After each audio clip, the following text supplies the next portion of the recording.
Vậy tới xem đẹpឆ្នាំមុននេះគឺខ្ញុំជួបរឿងជាច្រើនណាស់បងប្អូនគ្នាមិនជាឆ្នាំដែលល្អសម្រាប់ខ្ញុំទេលំបាកទាំងកាយនឿយហត់ខ្លាំងទាំងផ្លូវកាយទាំងផ្លូវចិត្តខ្ញុំពេលខ្លះក៏បាត់បង់ខ្លួនឯងបាត់បង់ជំនឿចិត្តនៅលើខ្លួនឯងមើលខ្លួនឯងមកគឺខ្ញុំដើរយឺតជាងគេពេលខ្លះខ្ញុំចង់បោះបង់អត់ដឹងថាគួរតែបន្តទៅមុខទៀតបើយើងមើលទៅឆ្នាំ2025ហ្នឹងមិនជាឆ្នាំដែលបរាជ័យទេប៉ុន្តែគឺវាក៏ជាឆ្នាំដែលបង្រៀនខ្ញុំច្រើនជាងឆ្នាំមុនមែនតើបើអ្នកនរគ្នាអត់ស្គាល់ខ្ញុំទេខ្ញុំគឺថាដាហើយឆ្នាំ2026នេះមិនមែនជាការចាប់ផ្ដើមពី0ចាប់ផ្ដើមឡើងវិញទាំងស្រុងទេហើយនេះគឺខ្ញុំមានគោលបំណងធំ6ចង់ទី1ធំបំផុតនោះគឺខ្ញុំ build social media present ឲ្យខ្លាំងកាត់ការបាត់ account បាត់ page ហ្នឹងវាច្រើនណាស់អ្នកគ្នាអញ្ចឹងសម្រាប់ឆ្នាំថ្មីនេះគឺខ្ញុំបាន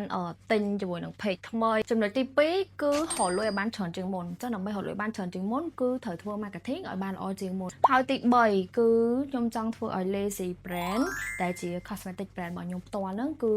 ឲ្យគេស្គាល់បានច្រើនជាងមុនហើយទី4ក៏សំខាន់ណាស់និយាយទៅ6ចំណុចហ្នឹងគឺសំខាន់ទាំងអស់ទៅទី4ហ្នឹងគឺ building a good habit ធ្វើឲ្យមានទម្លាប់ល្អជាងមុនទី5គឺរៀន make up និយាយទៅគឺខ្ញុំអត់ចេះ make up សោះហ្មងណាគ្នានិយាយទៅគឺតែចេះតែផាត់យកទេហើយទី6គឺខ្ញុំនឹងរៀនភាសាថ្មីដូចជាភាសាចិនឬក៏រៀន AI yes នេះគឺ